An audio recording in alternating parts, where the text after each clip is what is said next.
Okay. So, I mean, as I said before, it was a really interesting prospect, this opportunity to talk in Hong Kong under these specific conditions, but it was almost so important for me because of so much of the work that I do is sort of research-based and sometimes very solitary, that the opportunity to communicate with you all today would be one where I would try and be as extroverted as possible. So to talk as a conversation, and I hope that equally when it comes to the conversation, you're all able to engage and ask whatever questions you may have. So I decided to focus on two exhibitions that I haven't really been directly involved in, but that through sort of invitation, as that often happens when you're curating independently, invitations to collaborate, to kind of have conversations, to conduct research in the run-up to what are two, I think, pretty interesting biennales insofar as they both took place in the year 2015, they both took place in Italy, and I think they both would be considered to have kind of sort of hallmark positions in a kind of canon of thinking about biennales or cultural festivals. The first of which was Milan Expo, which I worked on upon receiving an invitation from Germano Cilent to write an essay on contemporary art and post-colonialism in relation to food,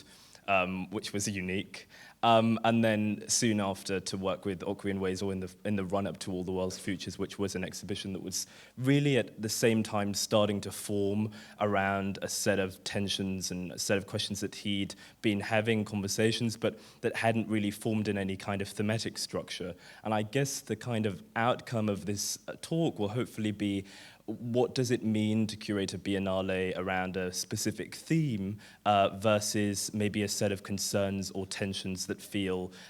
sometimes more urgent, because sometimes the problem with thematic exhibitions is that you can become so locked into whatever that thematic structure may be that it then dictates the structure of the exhibition and in turn the kind of art you're able to support and facilitate. So the first image is a particularly important one in the genesis of the Venice Biennale for this year, the 56th edition, titled All the World's Futures. It's actually an image of the Venice Biennale, a kind of collateral event that would have taken place in 1974. Or three, rather. So following a major restructuring and revisioning of the rules and articles of the Constitution, this launched a kind of unprecedented search into the sort of activities that the Biennale could be doing to kind of politicize its wider sort of outreach. And in doing so, at that particular moment in time, it decided to look at Chile as a point of sort of interest. At that time, there had just been a Chilean coup d'etat that was a sort of watershed event both for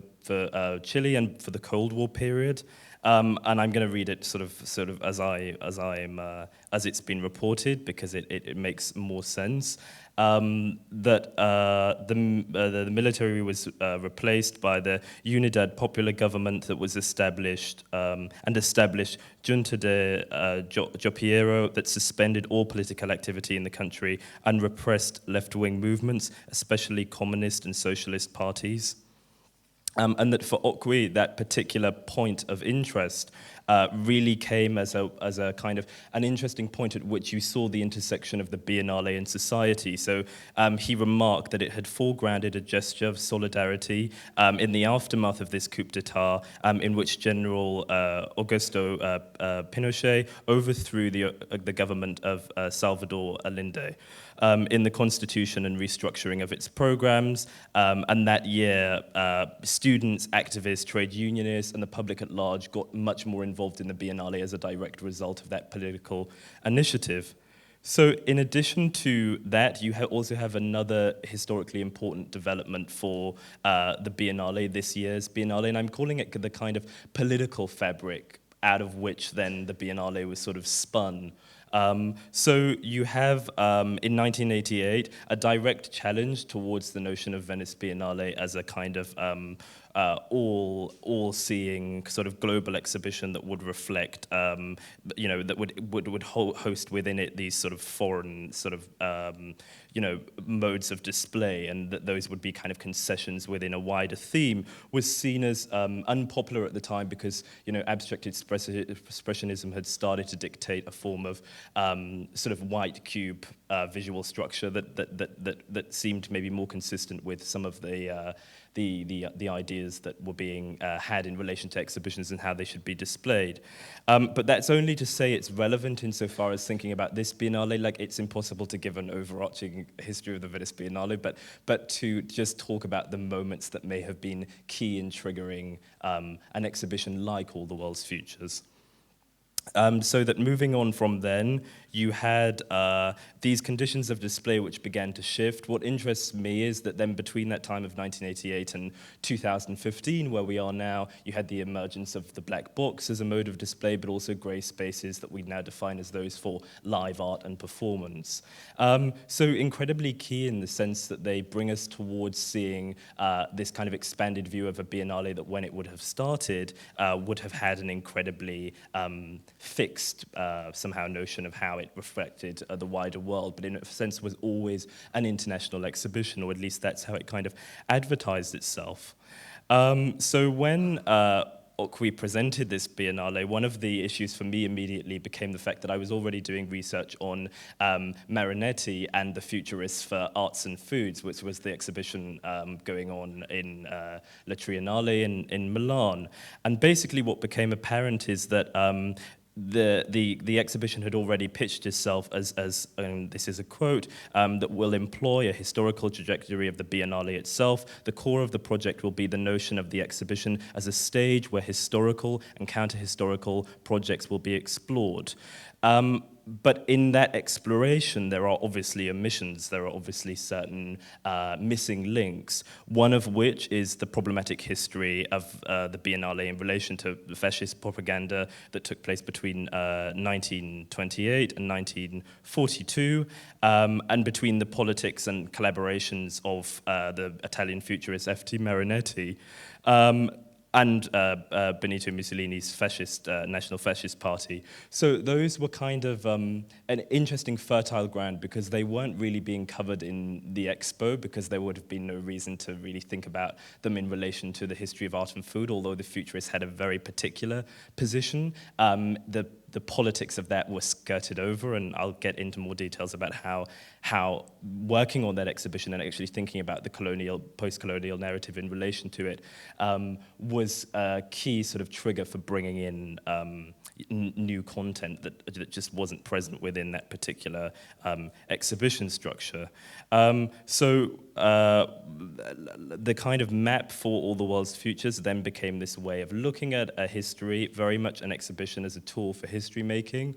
but also as a way for readdressing or returning to certain important key issues which I've highlighted in history that may be unresolved or may be somehow contentious. However, I've already identified one that wasn't covered at all in the Biennale's sort of literature.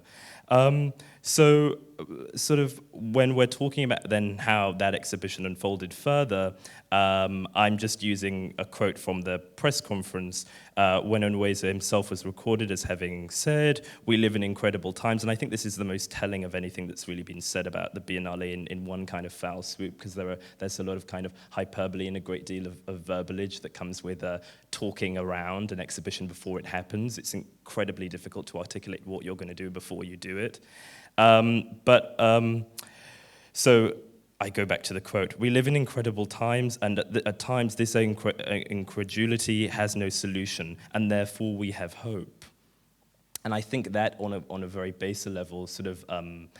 brings us quite nicely into some of the direct sort of political concerns that pervaded that exhibition. So this proclamation, at such a relatively early stage, this was actually being said before artists had been sort of selected, or not all the artists had been brought into the fold.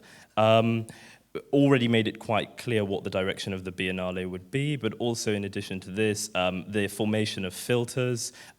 through which to think about the curator's central preoccupation became a kind of interest for everyone who is working on and towards the project. So it was already clear that in the fold of the Venice Biennale, and I'll move on to the opening image of the Biennale, we can talk about this kind of notion of a kind of dense, restless, exploratory project that would be sort of located in this dialectical field. And I guess what was interesting from that perspective is the potential for that dialectical field to liberate new possibilities for both kind of form and function of contemporary art, because we'd known the Biennale to be kind of either strongly thematic or leaning towards the encyclopedic, or indeed making an irony out of that idea of being an encyclopedic project, that it seemed that there was nowhere else to go. So I was kind of curious to know how that kind of dialectical field would play out. But anyway, so immediately, you know, the idea became the curator himself, along with artists, activists, the public, contributors, of which there were many, of all skills will appear as central protagonists in the orchestration of the project. It would be in search of a language and a method of exhibition making that would ultimately settle on the visual, the somatic, the oral, and the narrative event. So it's still these incredibly broad ways of defining ways of making exhibitions about history, but still getting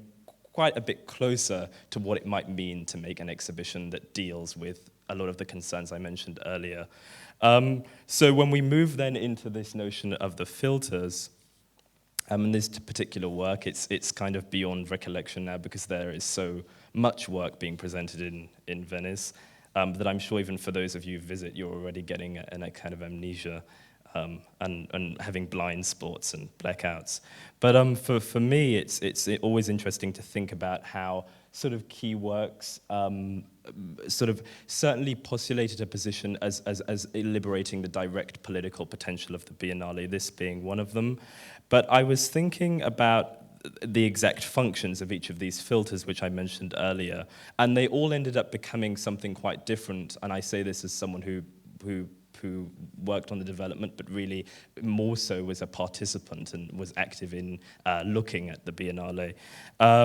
This Garden of Disorder, which was the first kind of proposition to be made around what the space of the Giardini, which was the first site for the international exhibition, might be. And in thinking about that, this notion of residue came up, and this was particularly relevant in relation to a kind of residues whose shards and fragments would create a molecular density from which we would build, if not rebuild. And I think that there was something kind of compelling about the notion of building in relation to that as a kind of, not only a collectivist project, but one that did refer directly to the, you could even argue slightly communist roots, quite literally, of the political premise that was set by that particular moment of 1973.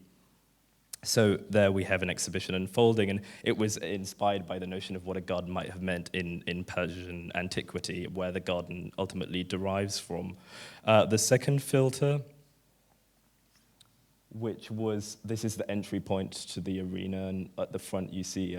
Glenn Ligon's, you know, sort of overbearing neon lights, and then Oscar Murillo's very dense, very raw materials, which are kind of draped. And that, to use that as a facade is already a kind of foreboding way, because usually that entrance is kept relatively clean. At least for architecture, it's kept very clean, with much more respect for the facade, because it somehow means more. And I think that there is something in that kind of that agitation, or there's certainly a kind of political antagonism in the need for a curator to disrupt a status quo, if indeed they wish to rewrite history, which is exactly what we're talking about in the context of this particular talk. So the second filter would be about reading capital, and I'm not going to talk about that in too much detail, only because it is the reason many people left to the Biennale scratching their heads. But I will say that the way it was kind of posited is as the great drama of our age, looming as something larger than life, really, or rather being life, the situation within which now, you know, people are born into. They effectively are part of this kind of grand narrative, and that through thinking about that particular sequence, you know, the work of Karl Marx, the Massive Capital, Critique on Political Economy, published in 1867, would be read again and again on a loop by various people, also performed, choreographed, danced. It would be a real kind of living text, a living sort of breathing text in which all manners of people could contribute, because indeed this wasn't necessarily about the production of art making per se, but about the kind of production of knowledge, or what could be generated through repetition or revisitation. And what's so interesting is how old that text is. I mean, to bring such a kind of an old school piece of literature into a contemporary art exhibition, there is already an immediate rupture that one has to think about then the broader implications for contemporary artists working under those conditions. Although I'm not sure whether it was a concern for every artist participating, and that's something we could talk about more. And then the idea of the exhibition is a parliament of forms, which is the one that for me, it wasn't a filter, but it was kind of more of an idea.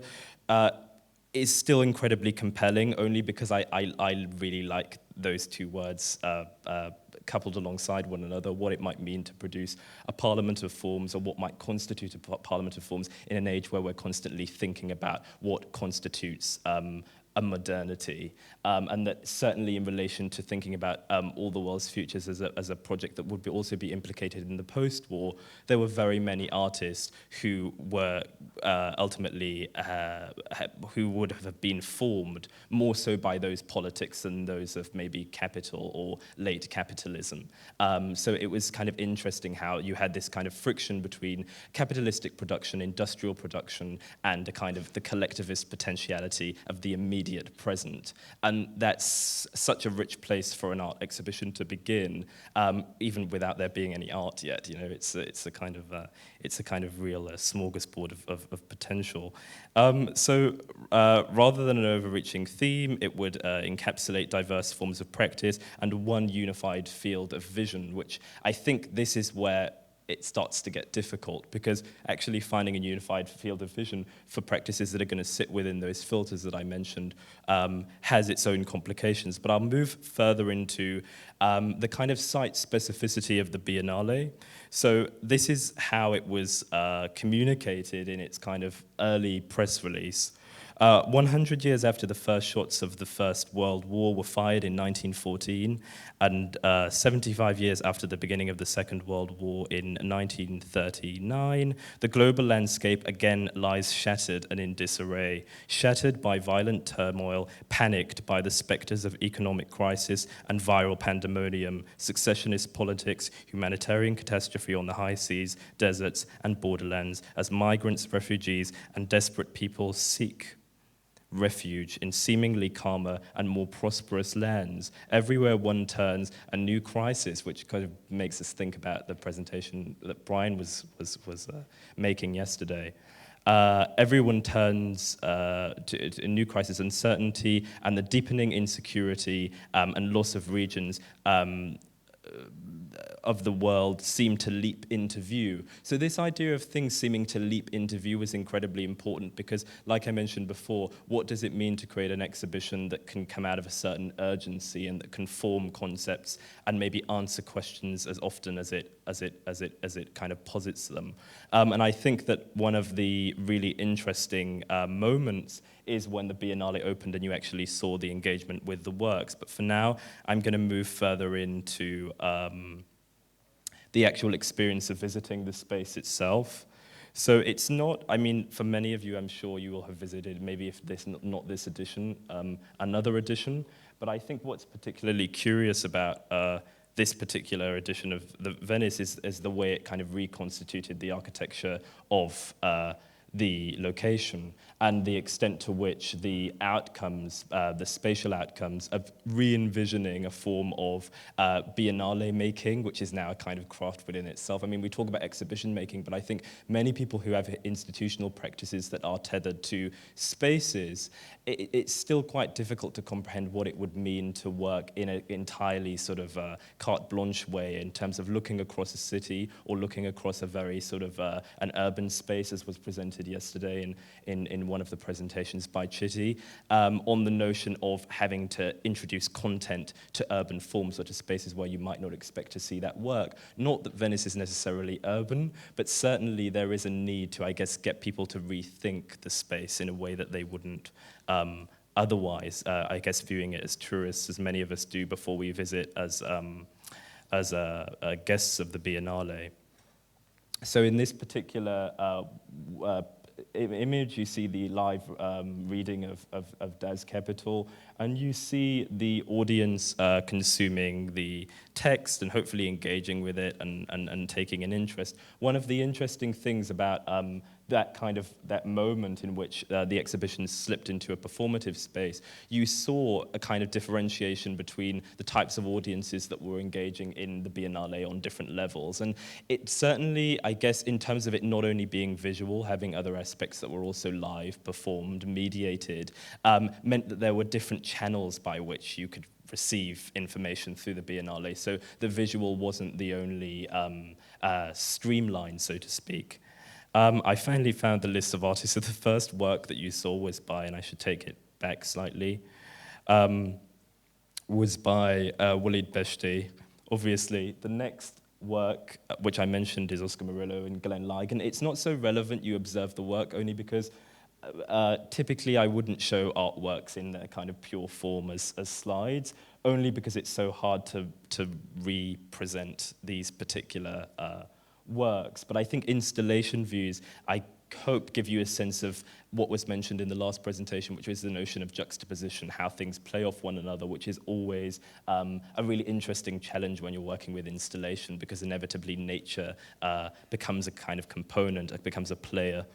The other work that I mentioned is an installation view of the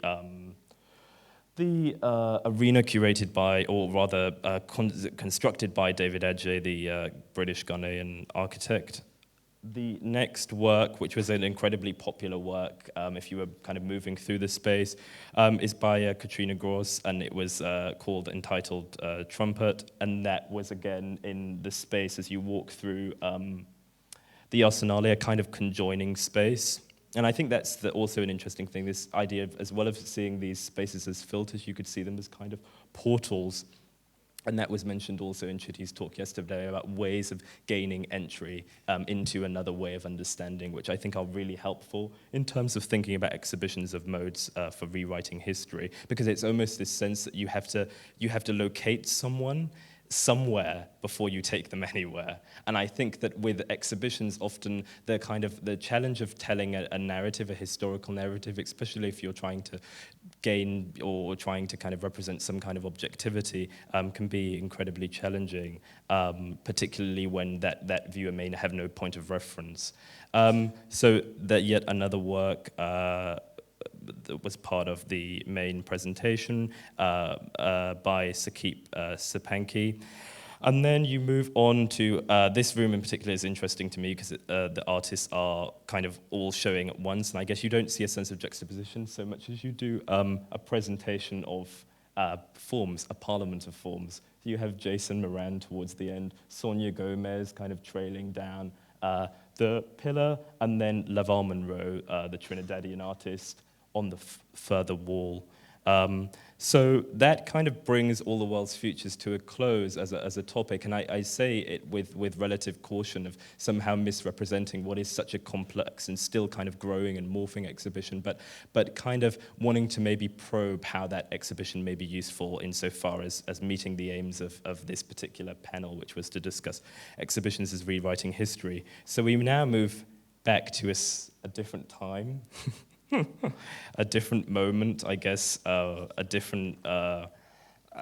way of thinking about the world that in my hometown of London would have been pretty much the only way you could experience it. And this was the first World Expo, I guess is registered as such. And the reason it's relevant insofar looking at the next project, which actually occurred maybe a month before the Venice Biennale opened, but it was Germano Cilent's, I think, super interesting exhibition on arts and food that looked at really the breadth and depth of art and food as a kind of, not only an aesthetic category, but an activity, a form of kind of posturing and making sense of situation. So when the proposal came to Germano, I presume he thought it would be interesting to look at this year of 1851, the year of the London Expo, and the year in which this was presented at Crystal Palace.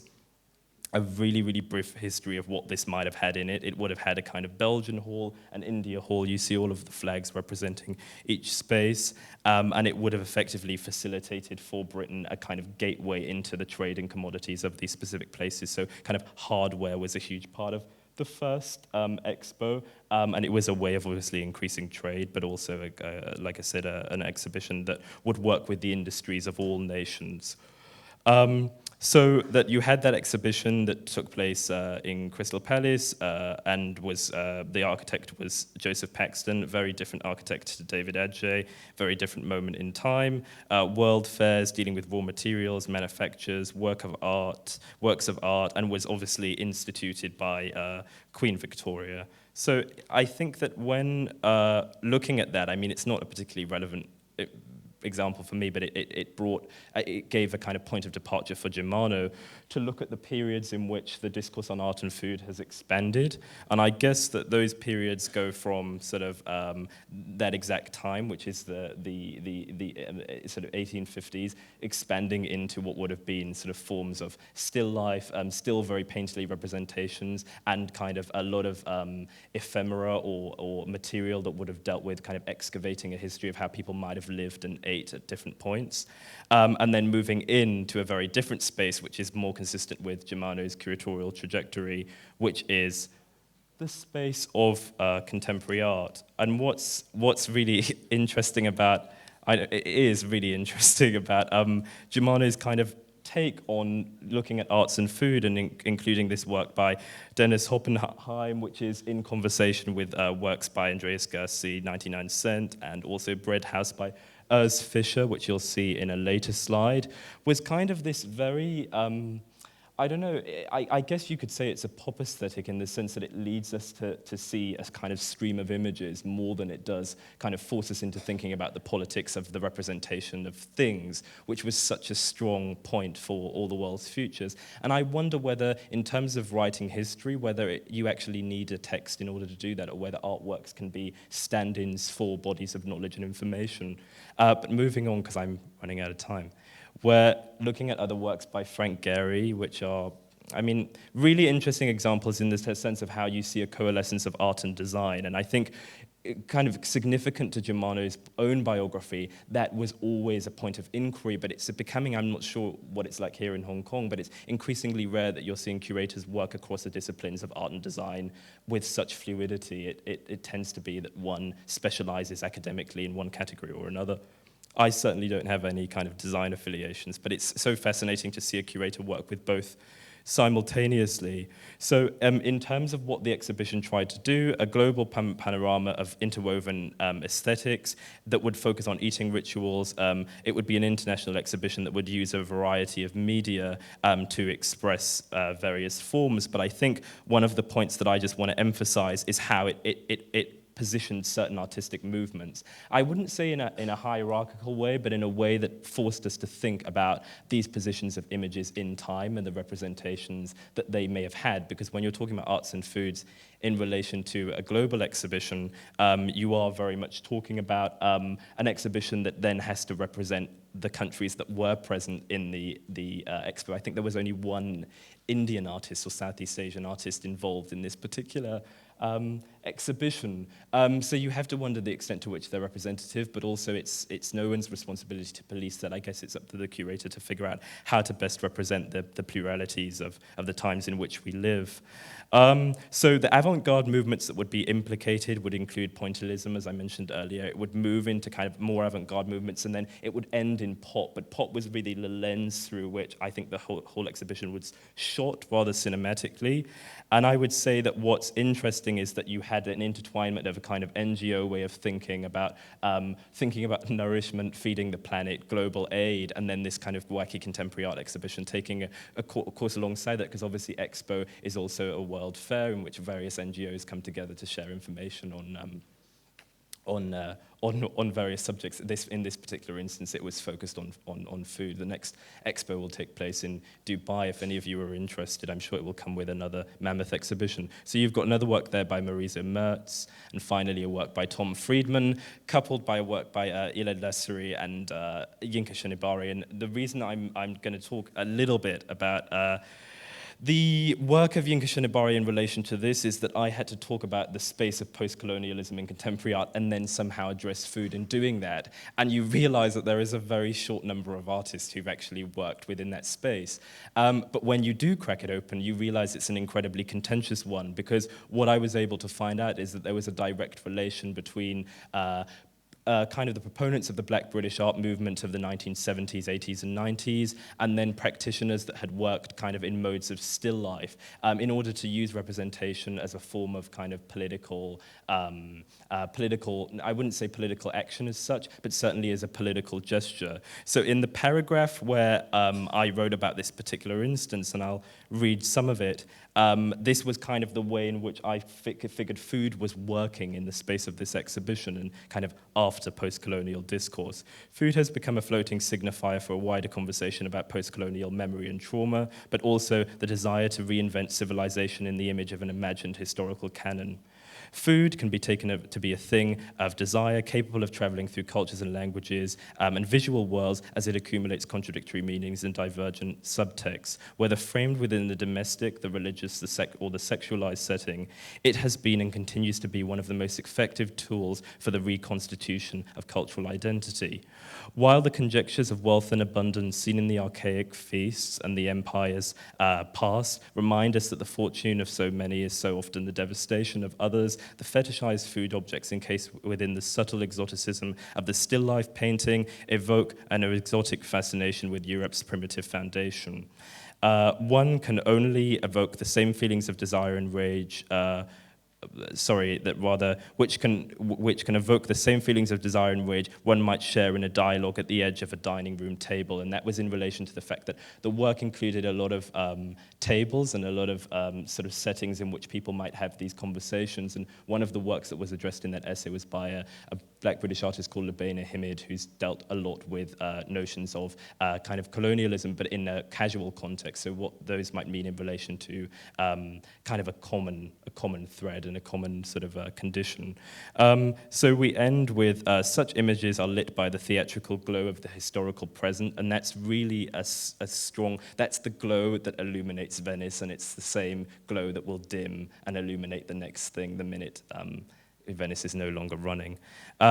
Such images are lit by the theatrical glow of the historical present. Instead of engaging in the perpetual representation of European aesthetics in this case, what I argued for is that they stage subjects of modern life that expose the apparent conjuncture of civilization and the unrepresentable self. So the way in which there is kind of no room for, I would say, a kind of a strong form of subjectivity within exhibitions that are trying to posit a historical narrative.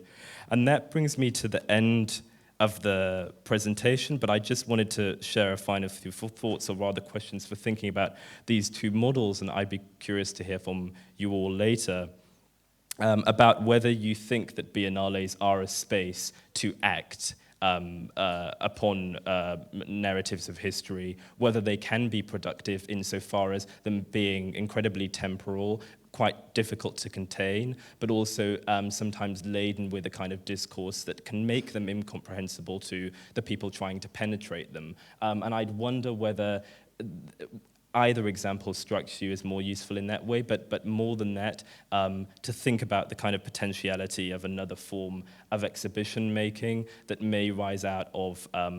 what maybe was mentioned at the beginning of All the World's Futures, but can't go on because the exhibition has to end, which is a kind of kind of to circumscribe these very values within very kind of static communities, but within one's own community. So as opposed to thinking of them so much on the global scale, through the World Expo, Milan Expo, and these exhibitions that become incredibly far-reaching, to think of them as very, very specific points from which to have a dialectical exchange about our times. So I think that just about covers it. And I'm not sure that there is anything else that I want to say, but There may be, so hold on. One of the things I was going to mention is you can't discount the importance of both curators' biographies in relation to what has been produced. Both sort of Germano Chilant and Orkwin Wezo have had incredibly rich relationships with artists, and I argue that one of the reasons they were able to remain so consistent in their retelling of a historical narrative, not so much in Orkwin's case, but it did at times feel like it was very